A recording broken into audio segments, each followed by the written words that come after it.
Au nom du Seigneur Jésus-Christ, Père Tout-Puissant, nous sommes revenus une fois encore devant toi en ce jour d'aujourd'hui. Nous avons lu ta Sainte Bible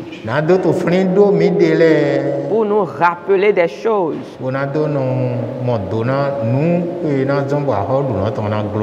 Et aussi pour comprendre les choses qui pourront empêcher l'homme d'hériter le royaume de Dieu.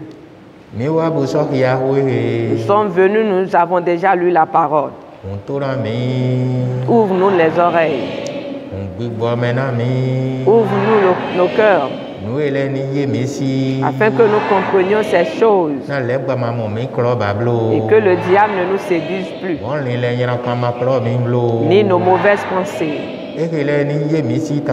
Que nous comprenions clairement ces choses, petits et grands que nous sommes. Au nom de Jésus-Christ le Sauveur.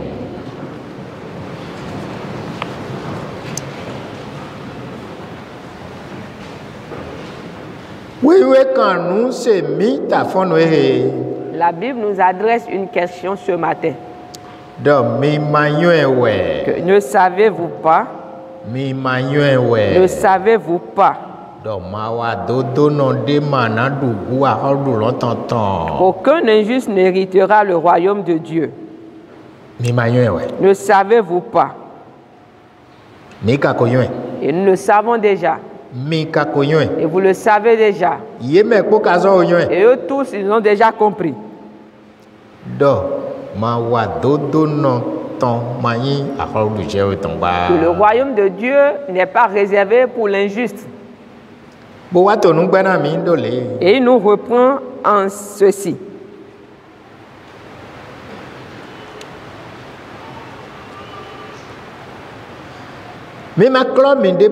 Ne vous y trompez pas. N'est-ce pas là une réprimande? Ne te trompe pas.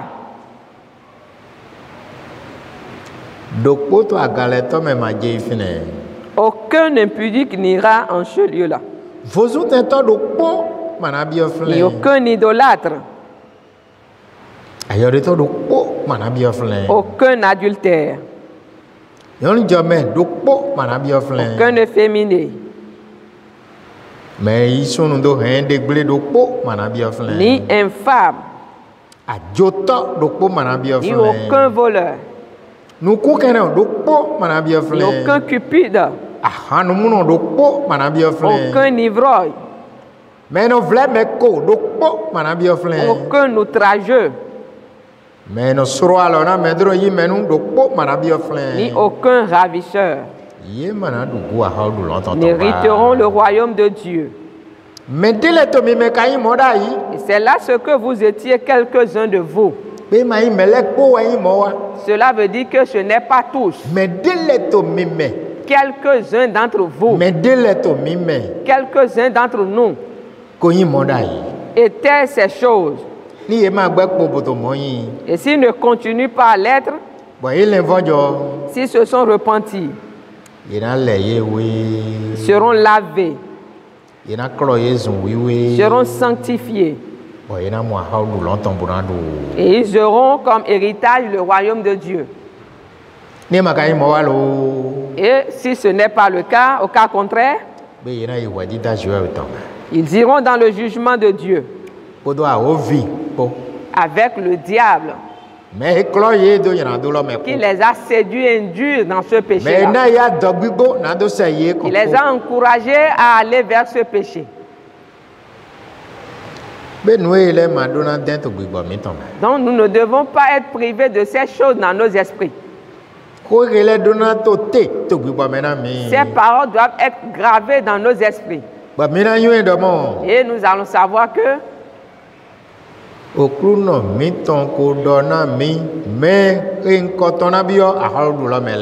notre Dieu nous a déjà dit les types de personnes qui hériteront le royaume de Dieu. Il nous a également parlé de ceux qui n'hériteront pas le royaume. Et si nous adorons Dieu, et que nous sommes reconnus uniquement sur cette terre, et que dans les cieux nous ne sommes pas connus comme adorateurs, aucun avantage n'est pour nous.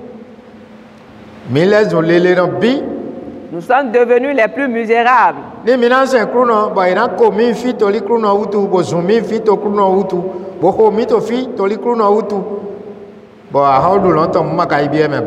si nous allons adorer Dieu sur cette terre et être outragés par les hommes, injuriés par les hommes, et que par dessus tout nous perdons encore le royaume de Dieu.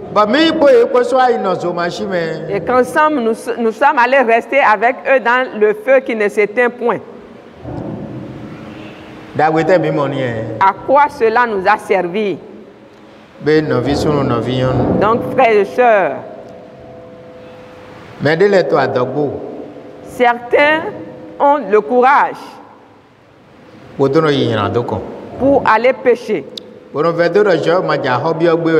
et pensent que l'Éternel Dieu ne va pas exercer sa vengeance contre eux. Ils se trompent. Or, l'apôtre dit, ne vous y trompez pas. Est-ce que maintenant tu ne continues pas à te tromper toi-même? Est-ce que tu ne continues pas à te tromper toi-même? Pensant que ces paroles, c'est des paroles pour pouvoir séduire les gens.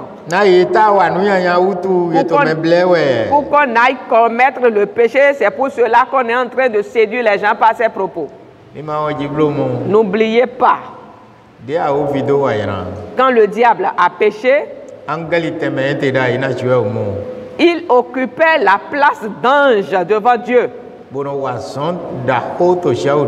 et avait une grande mission devant Dieu. Quel péché a-t-il commis? Il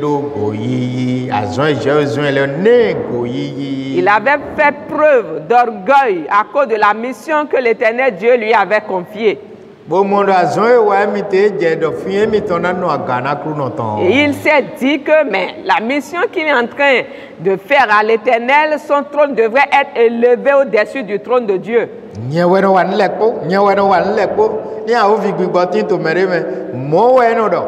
C'est moi qui fais toutes choses. Je fais tout. Quand quelqu'un est animé de l'esprit du diable, c'est là les propos qu'il tient. Que ce soit à la maison ou à l'église, ne fait que dire c'est moi, c'est moi. C'est en cela qu'il a chuté. Il a été renversé de sa place. Et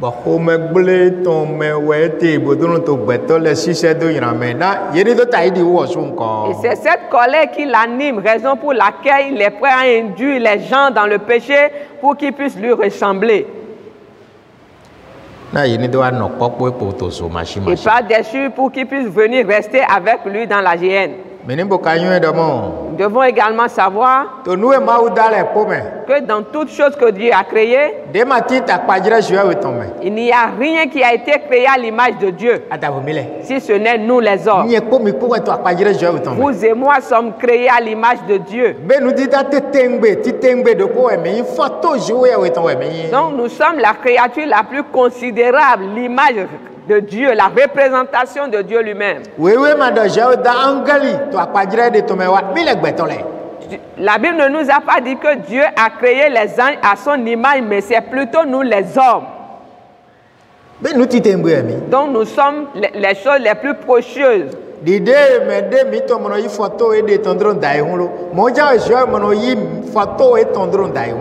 comme aucun d'entre nous n'aime s'amuser avec sa photo, c'est de cette même manière que Dieu ne s'amuse, il n'aime pas jouer de nous.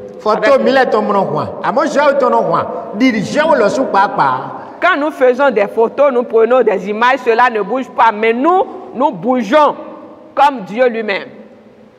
Il nous a créés entièrement à son image. Et c'est ce qui a également provoqué la jalousie du diable. Et il se demande, mais pourquoi ce n'est pas lui qui a été créé à l'image de Dieu? Et il veut gouverner le Créateur. Mais Dieu ne sait pas laisser à quelqu'un, il ne sait pas laisser pour être gouverné par quelqu'un. Vous tous, vous savez la raison pour laquelle nous nous réunissons ici. Ce n'est pas pour la chair, mais pour le royaume de Dieu. Nous sommes là discuter le royaume de Dieu. C'est pour le royaume que nous courons, nous menons la course.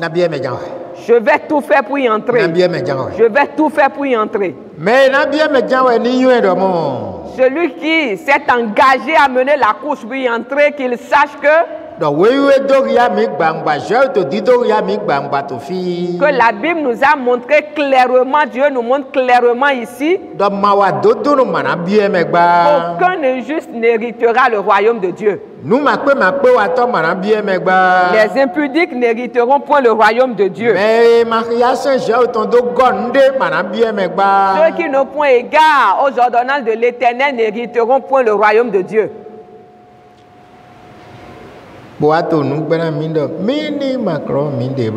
Et il nous reprend, nous avertit en disant de ne point nous tromper nous-mêmes. Et que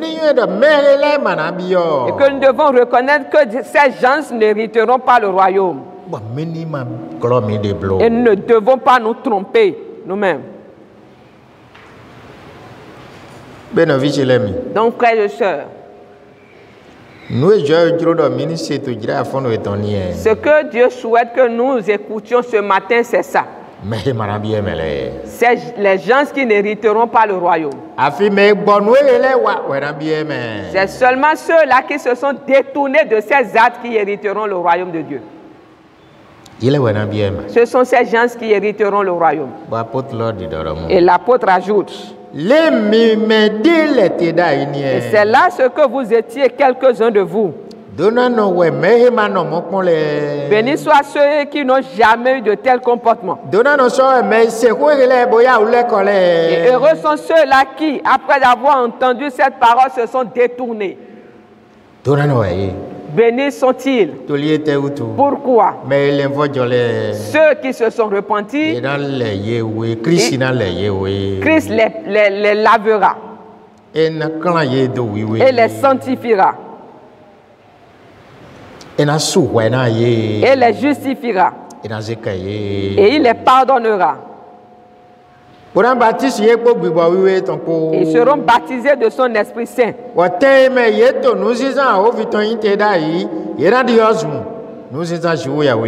Et à la place où ils étaient des instruments du diable, désormais ils seront transformés en des instruments de Dieu. Parce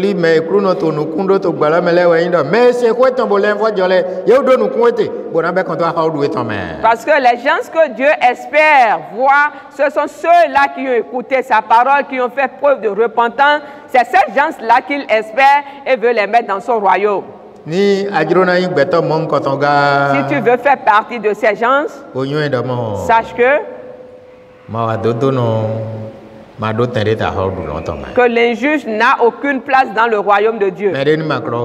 Qu'on ne te trompe pas, ne te laisse pas tromper.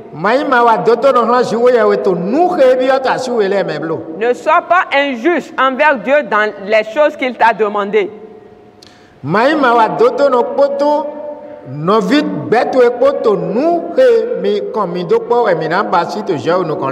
ne sois pas injuste envers ton frère dans les relations que vous avez ensemble.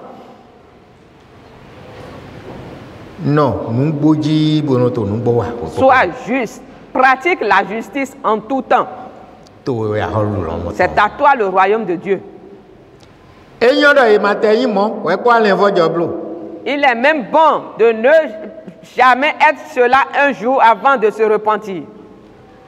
Mais si tu l'as déjà été, sache que La Bible dit clairement que tu ne peux avoir accès à la vie éternelle. Mais la seule condition, c'est de se repentir. Si ils ne se repentent point. Si nous pouvons nous repentir, le royaume de Dieu est réservé pour nous. Et si on ne peut pas faire preuve de repentance, c'est là où il y a la difficulté. C'est pourquoi détourne-toi des mauvais propos.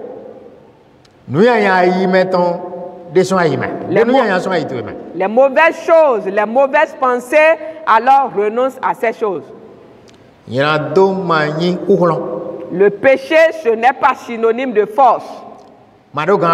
C'est une faiblesse. Et la faiblesse n'est pas synonyme de force. Et bientôt tout à l'heure, tous sauront que le péché n'est pas la force.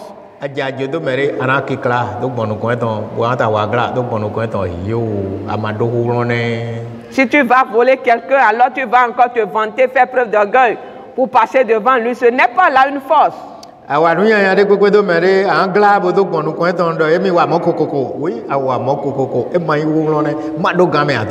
Tu vas commettre le mal contre quelqu'un, tu te vantes en disant que tu es puissant. Ce n'est pas ta puissance que tu as pu faire ça. Et c'est fini. Non, ce n'est pas de la force, mais plutôt de la faiblesse.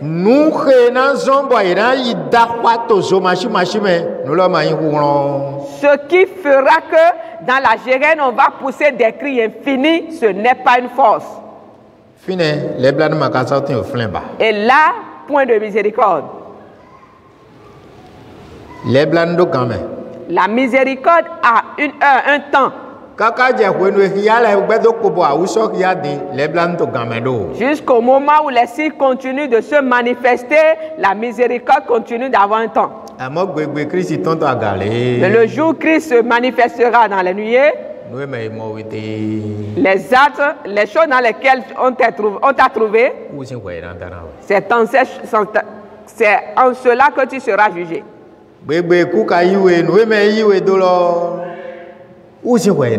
Et le jour où la mort va te faucher, l'acte à laquelle tu as été retrouvé, c'est en conséquence de cela que tu seras jugé. Donc l'homme ne connaît pas le jour de la mort, ni le jour du retour de Jésus.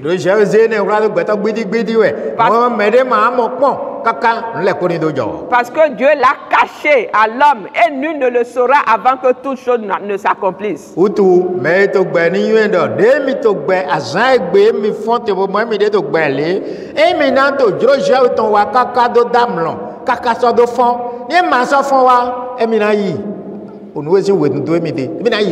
Et pour cela que celui qui est vivant, chaque jour que tu t'es levé et tu te vois vivant, alors tu dois savoir que tu vas accomplir la volonté de Dieu jusqu'au soir. Et s'il arrivait que le lendemain tu ne te réveillais pas, tu iras retrouver ton Sauveur, ton Créateur à la place qu'il t'a déjà réservée. Le réveil est pour nous. À l'heure à laquelle nous nous sommes vus. Les minutes à suivre, nous ne savons pas ce qui pourrait arriver. Et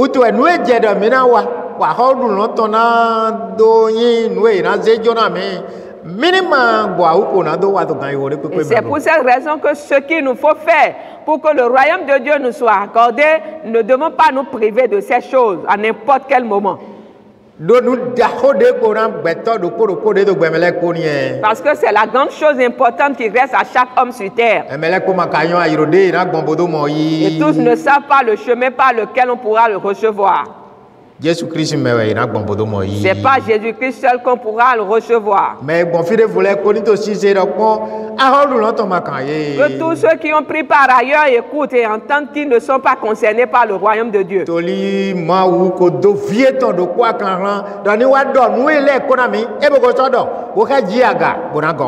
que Dieu a déjà envoyé son Fils, l'a déjà cherché, est devenu nous annoncer toutes ces choses. Et il a déjà accompli sa mission, il est remonté au ciel et bientôt il reviendra pour le jugement. Son retour, ceux qui n'ont point suivi ce qu'il a dit seront jugés. Mais ceux qui ont suivi ces choses sont déjà justifiés d'avance. Que Jésus-Christ nous bénisse.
J'ai déjà foi qu'ils sont déjà exaucés.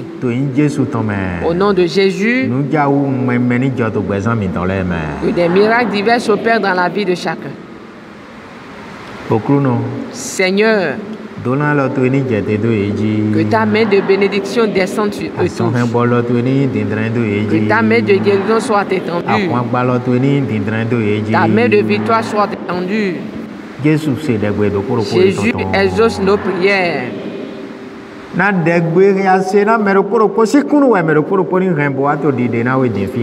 que les ossements de chacun qu'on puisse venir avec les actions de grâce. Telle est notre requête.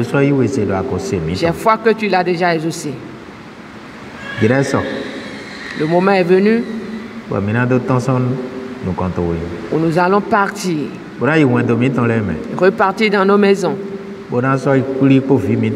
Et nous rassembler à nouveau avec nos enfants. Et prier et lire la Bible. Jésus, accompagne-nous dans nos maisons respectives. Tel que tu nous as amenés ici dans la paix, Seigneur. Que nous repartions dans ta paix, Seigneur. Amen. Exauce-nous, Seigneur. Au nom de Jésus, notre Sauveur.